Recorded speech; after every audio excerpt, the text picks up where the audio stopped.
Hello everyone, my name is Nikki and welcome to my channel. So this is my February bullet journal spread and it has been long awaited and I'm so excited to finally bring it to you guys. You voted for the Unconventional Valentines Day theme in last month's bullet journal spread and I of course delivered. So this bullet journal spread is inspired by bones, love hearts and roses, all pretty Valentine's Day things. So I hope you guys enjoy. And I'm actually using my brand new bullet journal, which is a Le Monde notebook. I've been loving it so much. So without further ado, let's just jump right into it and begin. I'm starting by drawing out my cover page, which is like the introduction to each month. So I'm drawing a rib cage with a heart inside and I'm trying to make it as anatomically correct as possible. I do love anatomy. Biology is one of my favorite subjects and my favorite part of biology so far is the study of the heart. I absolutely love it. I'm using my Unipin fine liners a lot in this and I'm using the dark grey colour. I didn't want to use the black because that would be a bit too dark and too harsh. I found that the dark grey worked perfectly. And then I will be using some brown in this as well, the colour sepia, and I'll also use a slightly thicker dark grey pen to add some more depth and make the image look a bit more 3D. Of course, you guys can vote for next month's bullet journal theme by clicking or tapping on the eye in the top right hand corner of the video. There you will see a poll so you can vote for which theme you'd like to see next month. Of course, if you've got any other suggestions, do feel free to comment them down below. I'm using that sepia color to draw the heart inside the rib cage, and I'm trying to make it again anatomically correct.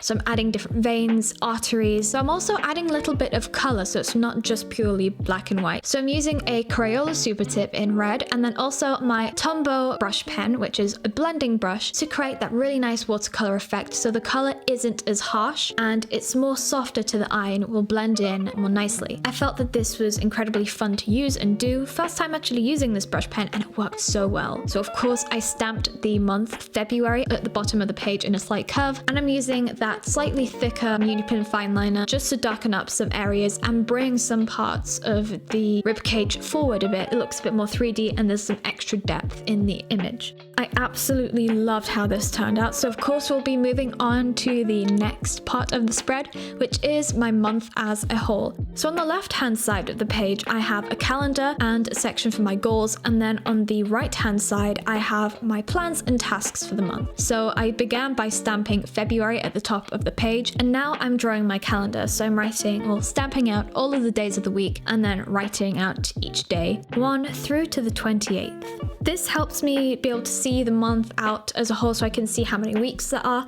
and be able to plan out everything that I need to do on the following page. And then underneath I have my goals and I've got 5 bullet points. So I can basically have a plan of what I'd like to do and what I'd like to be able to achieve. I find it so much easier to be able to break down your month into, let's say, 5 different things you need to achieve or want to do. It gives you something to work towards so you're not wandering aimlessly through each month. And of course, for the doodles and decorations, I've drawn 2 skeletons together. I tried to make them again anatomically correct, as close to real life as possible, and then in between them at the top there is a love heart in between. So it's like a couple together on these 2 pages. I thought that idea was quite cute and again it's simplistic. So I'm using that Unipin fine liner in the dark grey just to draw all of the bones. It's quite simplistic and I found it so much fun. And then now I'm stamping plans and tasks at the top of the following page and doing the other skeleton, which is almost a mirror image of the one on the left but just a few differences. I found it quite hard to replicate and mimic the other one on the other side, but again, nothing is perfect and it was a great opportunity to actually be able to practice doing all these different types of drawings because this is very different to anything I've ever done before. I'd love to be able to hear what you guys are planning to do for your February spread this year because there's so many brilliant ideas that I've heard and seen, so I'd love for you guys to share. Anyway, at the top I decided to draw that heart and I was originally going to color it in with my Crayola Super Tip and the blending brush, but then I noticed it started to ghost through the page, so then I used my Unipin fine liner in black to color that in just so it didn't bleed through as much.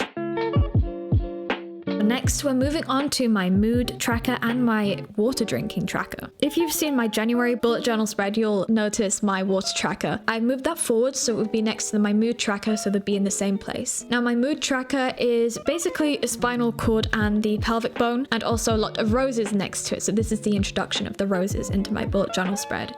I tried to make it quite accurate, and what I'm going to do, I will be colouring in each vertebrae a different shade of grey. The lighter it is, the more happy my day was, and that's going to be my mood tracker throughout the whole month.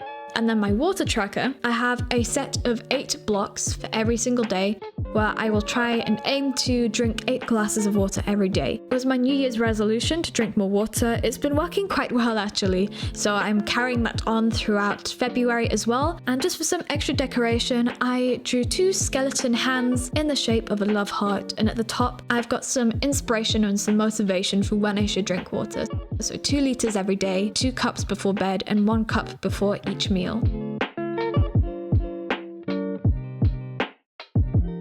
And again, just to make the drawings look a bit more 3D, I've started to shade with that dark grey pen to bring some of the bones forward a little bit more, make it look a little less flat. And then for that extra pop of colour, I'm using my Crayola Super Tip and my Tombow brush pen, my blending brush pen that is, just to add some of that pinky red colour to the roses. Moving on, we have my expenses tracker and my YouTube tracker. So the expenses tracker is slightly different this month. At the top, I have a space where I can write down the day, what I'm spending my money on, and then how much it cost or how much money I've earned. Then at the bottom, I've got plans and my savings, so I can plan out what I need to buy, and then savings, so I can track how much money I'm saving towards my future.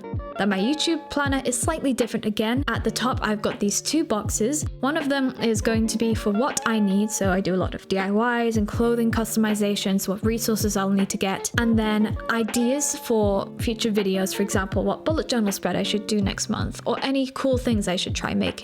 Then at the bottom, I have a tracker for my growth on YouTube, subscribers and viewers at the beginning of the month to the end of the month, and to fill in blank space, I drew some more roses, the same theme throughout, and then I used that Crayola Super Tip in red and the Tombow blending brush pen just to create that watercolor effect, and it looks so beautiful. I didn't want the color to be too harsh, so this is absolutely perfect for giving that really nice watercolor effect.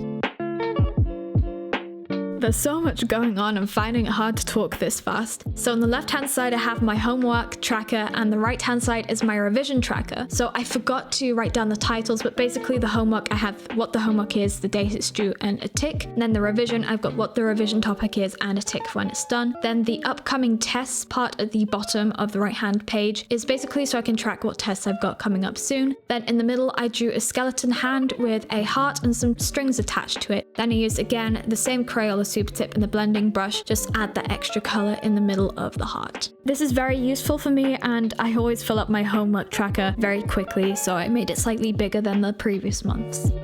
Moving on, we have my day-by-day side. So I have a diary section at the end of my bullet journal where I can write a snapshot of each day in the whole month. It's a brilliant way to just track everything that's going on and have a little snapshot of every single day that goes by. So on the left-hand side of the page, I always draw a pretty picture of something sweet to act as a divider. And then on the right-hand page, I then have a little calendar, the words day by day, and something underneath, just as a divider page, and so I don't always have to flick back to the front and I can just see the month as a whole. So on the left page, I'm drawing a skull that's transformed into a heart at the top with some roses around it and leaves. I took inspiration from some posts on Pinterest. All of my inspirations are always linked in the description down below, so you guys can check them out and you can see where my ideas are coming from. And I think that it looks so beautiful and really interesting. I did work a lot with different types of shading, and again, because it's very different to anything I've done before, I had to spend a lot of time working on it. It's kind of more of a complex design, but I love the way it turned out. For this, I mainly used my dark grey Unipen fineliner and, of course, my sepia colour, which is the brown Unipen fineliner as well. And I tried to get all the different shapes and the contours of the heart, the veins and the arteries, and of course the different parts of the skull and the shading.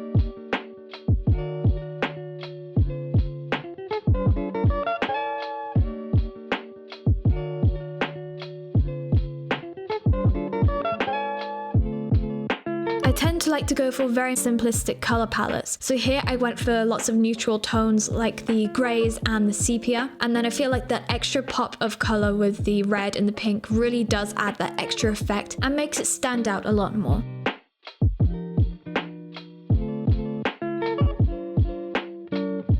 Right, I have not yet finished the skull, but I decided to move on to the next page. So I stamped day by day and then all of the days of the week. And then of course wrote down all the days using my Java pen 0.7mm pen, which I've been loving lately. And then just to fill in extra space, I added an arrowhead at the bottom of that page. And now I moved on back to the skull to try and add some more shading, extra depth, and just work on the design a lot more. It did take a lot of time, but it really did pay off and it was worth putting in the effort. So of course I tried to work on that shading a little bit more. I added a couple more veins and such. Then I worked a little bit on the arrowhead to add that extra depth and elements to the design. And eventually, once I was happy, I decided to move on to the diary section. So I separate each page into 7 parts, one for every single day of the week, and then basically that will be the space that I'll write down my diary entry in. So I stamped down the initial of the day of the week, Monday through to Sunday, and then I wrote down what the day was, so like the 1st all the way through to the 10th, and then of course I went in afterwards and finished off the rest of the diary section. And now it is time for the final flip through. So of course we have my cover page with the rib cage and the heart inside to introduce and welcome February. Following that, we then have my month as a whole with my goals and my plans and tasks. A perfect place for me to be able to jot down my ideas and aspirations for the month. After that, we have my trackers for my mood and for how much water I'm drinking to keep up with those New Year's resolutions. And following that, we then have my expenses tracker and my YouTube plan, a great way to keep on top of what I'm spending my money on and to plan out my content for you guys on this platform. So then the next spread is for school, based around homework and revision, so I can keep on top of everything I need to do and I can make sure I'm spending my time studying effectively. And next we have the introduction to my diary section of the bullet journal, with my day-by-day section and that beautiful skull drawing, and of course the space where I begin writing a little snapshot of every day in my journal. Now for what I use, I have a Lemome journal and everything else will be listed and linked down below in the description for you to find. And that's it for my video, so I hope you guys enjoyed. If you did, give it a massive thumbs up, and you can also subscribe if you want to see more from me and hit the bell to receive a notification to when I post a new video. My videos come out every single Saturday. So anyway, I'll see you next week guys. Bye!